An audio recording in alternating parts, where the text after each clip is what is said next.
practice Ramadan. We are joined by Dr. Claudia, and she's teaching the Spanish language in Al Azhar University, and we also have Mrs. Huwaida. Noor, Mrs. Noor, and she's also you're learning here in Al Azhar University. Doctor, tell us more about. Of course, Dr. Claudia, have converted recently to Islam. You've said it's 13 years. Yeah, 15 years. What made you to convert to Islam? And tell us more about your experience regarding this issue. This question always appeared in my life, why I became Muslim. I grew up in Catholic family in Colombia. The majority for the religion in Colombia is Catholic.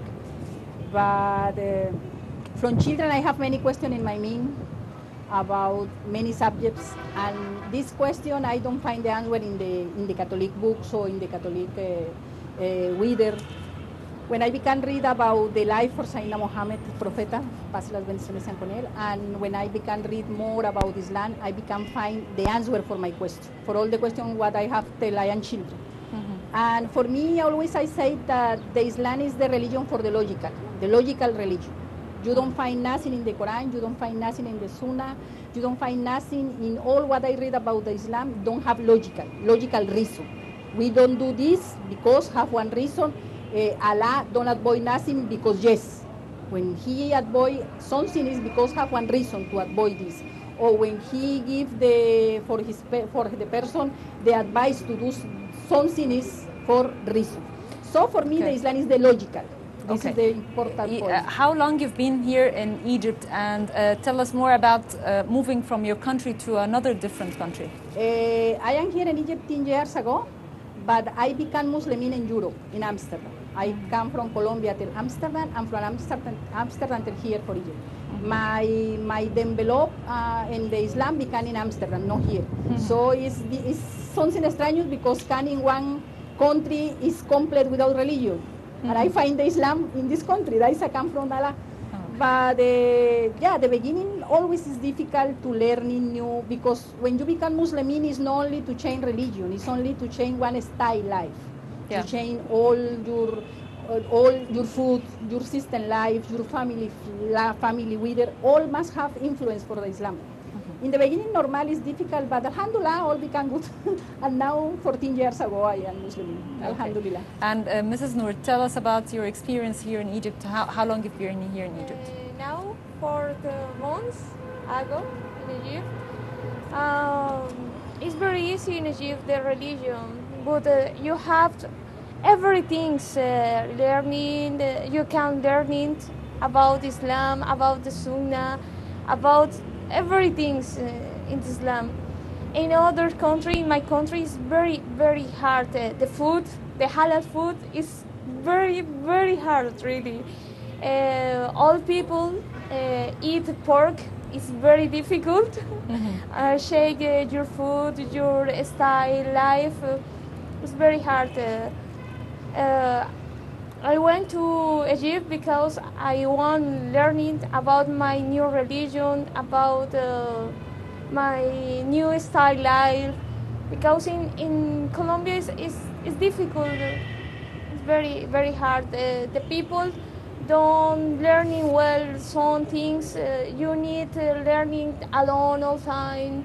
I learning to Islam about other person, internet, friends, or sometimes at the mosque in Colombia, but it's very hard.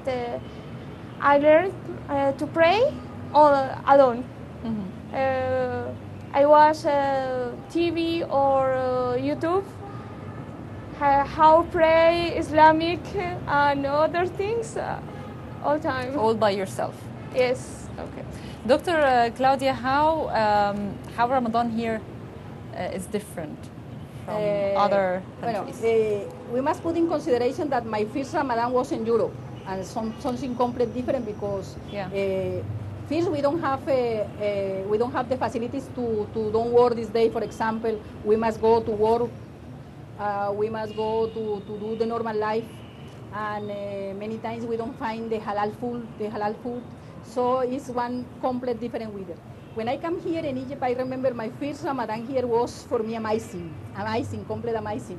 The weather for the city, the decoration for the city, to listen the Adhan in the time, to look something made for me very special feeling is to look the empty for the city after the Maghrib. Yeah. I remember that I go for the balcony in my first house, and the street is completely empty, and No one is on the street. Yeah. And the street is very crowded, many people, and after the Adhan come the first day, I go to the balcony and I feel shocked to no one person in the street. And for me, the Ramadan here have beautiful meaning, in the family, behind the family, near my family, and my friends, and the weather between the neighbors. Many neighbors I don't know before, and come to knock my door, say, giving you food, anything. That's a gift, the feeling very nice. And the way to can go for any mosque, to stay all the day in the mosque, to pray, to asking for the God, to have a spiritual weather, that's made for me something very special. It's completely different. To live in one country, in one Islamic country, and to live the Ramadan in one Islamic country have one meaning that you don't can find in any place. Okay, and Noor, maybe this is the first time for you to witness Ramadan here. My first Ramadan in Egypt. Alhamdulillah. Yeah. Yes. So, how are you ready for Ramadan this year? The first Ramadan were very hard. My family asked me, why you don't eat anything, why you fasting 1 month, my mom give me chocolate or other things. Eat, please, eat. No, I am fasting. Why? It's very hard. Now in Egypt, I try my fasting, inshallah, and good experience, inshallah. Inshallah. And Dr. Claudia, you're teaching here the Spanish language. Yes. So, how about your students? Do they love this language, or it's hard? Well, I teach before in the College El Banat for the gears, in the school for the gears, for Alsar College El Banat, around 5 years ago, and was one very nice experience, because I teach always in centers before, and it's completely different the weather the center than the university, the college. But the experience is very nice, because for the years to have one teacher who speaks Spanish but is Muslim and can speak with her about Islam also in Spanish is new experience. And it's the chance to can get experience from outside, from one person who live in Europe, who live in Latin America, who know another culture and can deal the two culture with the Islam. That for the kids was very nice experience. Yeah. And now here exactly now in this moment, we have one project here in the mosque, in the project Rewak, the language Rewak, and we try to develop the Spanish and Islamic terminology and Islamic linguistic in application for the Islam. And the majority for our students also is for the different university, Helwan, Al-Azhar, Al-Alsum, El Cairo. We have many students for the different universities. It's one very interesting experience, because you can deal with the boys in his main years, and can help him to can explain what is the correct Islam. What is the correct Islam? What is the correct concept about Islam? And the boys is so happy, and the girls is so happy, because he can explain this in Spanish for his friends. The majority for the boys chat with foreign people in Facebook and in the media, in the red social. And to can have the correct words in another language to speak about Islam is one experience that the boys enjoyed many. So it's so nice, the content is nice, and the weather is nice between everybody. Okay. Noor, when you first read Quran, did you understand what's in this holy book? I have the Quran in Spanish first. Now I am learning the Arabic language, but it's very hard.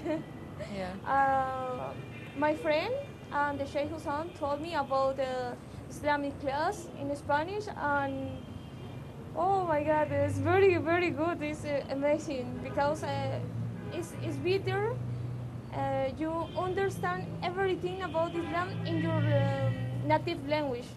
Yeah. But I speak English, but it's better Spanish because the words have not relation. Sometimes the translator is different. For this reason, I want learning Islam and Arabic language. I want It will take time. understand everything about Islam, inshallah. Yeah. And you don't know until this moment how to talk Arabic, No, never. or even Before, even never. some words. Some words now now few Arabic. Yeah. And Dr. Claudia, what's the language that you read with the Quran? Spanish. Spanish. Spanish, I have the Quran for also Spanish, Arabic Spanish. Yeah. And when I begin learning for Islam, I begin learning, of course, in Spanish. Now I can understand a little bit Arabic. It's so hard. You've been here for 13 years. Yeah, It's a long time. Don't ask me this, please. This is shameful for me. But what? Why? I explain for you why. Many people say for me, why you don't learn in Arabic? Because for me, it's one plus in my work to don't speak Arabic.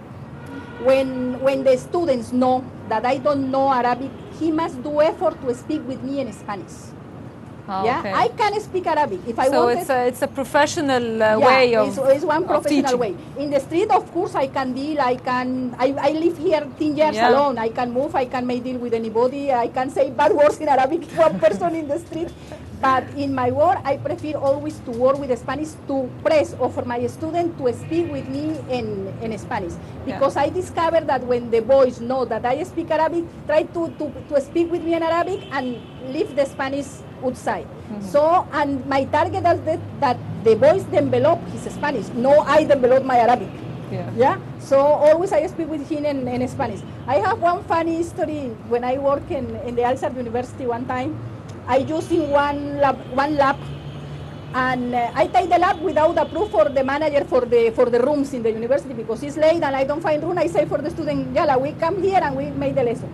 And come the manager, and he don't speak English and he don't speak Spanish, and she began to speak with me in Arabic, say, Doctora, why you take the room? And I answer for her in Arabic. And all the students say, Doctora, you don't speak Arabic. I say, no, you are dream. They've catch you. Yeah, catch me. I say, no, I don't speak Arabic, you are dream. I don't speak Arabic, you listen back. To try make the kids forget. After try with me to speak with me in Arabic, I say, no. Yeah. We back for the Spanish because the lesson here is in Spanish. I have the order outside for the door in my class. The Arabic stay outside because my target here is to Spanish, not to the Arabic. Yeah. The Arabic I speak with my family in my private reader. I read some books. I can read very well, but I can find way to understand.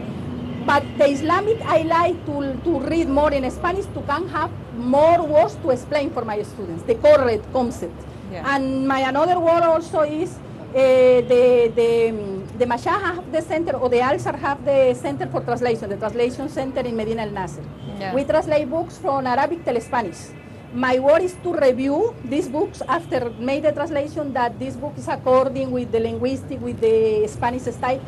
So one person, any person, normal person in the street, Spanish in Latin America and España can read this book without problem. Yeah. And that the book have the correct concept about Islam. No something teach the people something wrong. The correct concept. So also my work in this point is with Spanish. It's a hard, of course, it's a hard work. Yeah. Yeah, this work is very hard because we must be very carefully. We must check every word that the word is correct, that the translation is according with the Sunnah, according with the Quran. That when you make the translation, don't lose the meaning for what the original book say. For example, we translate one book, it's very beautiful book, but was very difficult. Is one book for the Dr. Ahmed Al-Tayeb. He's the writer. And to translate this for Spanish, the book is a little bit philosophic because the Dr. Ahmed Al-Tayeb always speaks in philosophic way and this. Translate this book was very hard for the translator, for my colleagues, and for me to review, I must read another books for him to can get all the meaning for his words. Yeah. To can translate in exactly way and don't lose the meaning for any sentence, and translate that the person who will read it in the future can understand very good. Yeah, it's leader, but it's one word very nice. For me, give me many gratification, personal gratification. Yeah. Noor, you've changed your religion, you've changed your country, you've changed your life. Yes. I guess this needs a very strong personality to take decisions to shift your whole life. Your life now became upside down. So how did you get the decision of, let's talk about changing your country? You've moved. Yes, in my country, I'm an engineer, civil engineer. In this time, I feel lost. I need a good in my life. I search many religions, but don't like. And later, my friend told me, I'm Muslim. What? Are you crazy? What? I don't understand Muslim. Why? She explained about Islam, and she invited me at mosque. And in the mosque, asked many times, "Is true the woman in Islam is suffering? The Islam is terrorist, and everything's all people now in the world." But this word is not true. The Islam is different. Is peace. Is beautiful. Is everything. Is respect the other people. Is care about the planet. About the family. Everything really is beautiful. Well, we hope you enjoy your stay here in Egypt and give more to your students, and you know more about Islam, and of course to know more about Egypt and understand Arabic, because it's very important. Yes. Dr. Claudia and Noor, thank you very much for joining us. You're welcome for and the welcome invitation. once again to Nile Cruise. Thank you. Ramadan Kareem for you Thank and for you. all the stuff. Ramadan Thank you very Kareem. much. And we're moving now for a quick break, so please stay tuned.